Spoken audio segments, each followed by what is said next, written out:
തീർത്ഥയാത്ര കടന്നുപോകുന്ന വഴിയോരങ്ങളിൽ ഉള്ള കച്ചവട സ്ഥാപനങ്ങൾ, ഹോട്ടലുകൾ, ധാബകൾ എല്ലാം തന്നെ ഈ ഉടമസ്ഥരുടെ പേരും ഫോൺ നമ്പരും പ്രദർശിപ്പിക്കണം എന്നുള്ള യു.പി. സർക്കാരിൻ്റെ ഉത്തരവിനെതിരെ വലിയ പ്രതിഷേധം തന്നെ ഉയർന്നു.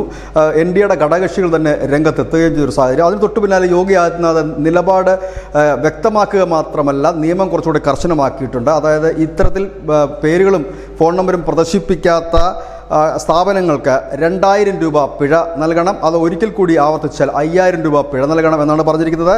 ഇത് ഈ യാത്ര കടന്നു പോകുന്ന വഴിയിലുള്ള കച്ചവടക്കാർക്ക് മാത്രമാണ് ഈ നിയമം ബാധകം. ഈ യാത്ര അവസാനിക്കുന്ന ആ ദിവസം കഴിഞ്ഞാൽ ഇത്തരത്തിലുള്ളൊരു നിബന്ധന ബാധകവുമല്ല. ഏതായാലും ഈ യു.പി. സർക്കാരിൻ്റെ ഈ ഉത്തരവിന് തൊട്ടു പിന്നാലെ തന്നെ ഉത്തരാഖണ്ഡ് സർക്കാരും ഇങ്ങനെ ഒരു ഉത്തരവിറക്കിയിരിക്കുന്നു. ഇപ്പോൾ പുതിയതായി പുറത്തു വരുന്ന വാർത്ത, മധ്യപ്രദേശ് സർക്കാരും ഇങ്ങനെ ഒരു ഉത്തരവിന് ഒരുങ്ങുന്നു, രാജസ്ഥാനും തൊട്ടു പിന്നാലെ ഒരുങ്ങുന്നു എന്നുള്ളതാണ്. ഇവിടെ ശ്രദ്ധേയമായൊരു കാര്യം, ബി.ജെ.പിയുടെ കേന്ദ്ര നേതാക്കൾ ആരും തന്നെ ഈ വിഷയത്തിൽ പ്രതികരിച്ചിട്ടുമില്ല. യോഗി ഏതായാലും നിലപാട് കർശനമാക്കിക്കൊണ്ട് തന്നെ മുൻപോട്ട് പോകുന്നു.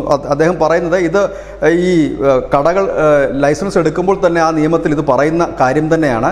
പ്രത്യേകിച്ച് എല്ലായിടത്തും അത് ചെയ്യാൻ പറയുന്നില്ല. പകരം ഈ യാത്ര കടന്നു പോകുന്ന വഴികളിൽ പലപ്പോഴും സംഘർഷങ്ങൾക്ക് ഈ കട ഒരു കേന്ദ്രമാകുന്ന ഒരു സാഹചര്യത്തിലാണ് എല്ലാവരുടെയും പേരും ഫോൺ നമ്പരും പ്രദർശിപ്പിക്കേണ്ടത് ആവശ്യമാണ് എന്ന് ഈ ഉത്തരവിൽ പറയുന്നത്. കാരണം ആർക്കെങ്കിലും ഈ കടകളെക്കുറിച്ച് പരാതി ഉണ്ടെങ്കിൽ അത് അറിയിക്കുന്നതിന് അത് സൗകര്യപ്രദമായിരിക്കും എന്നും പറയുന്നു. News desk news India Malayalam.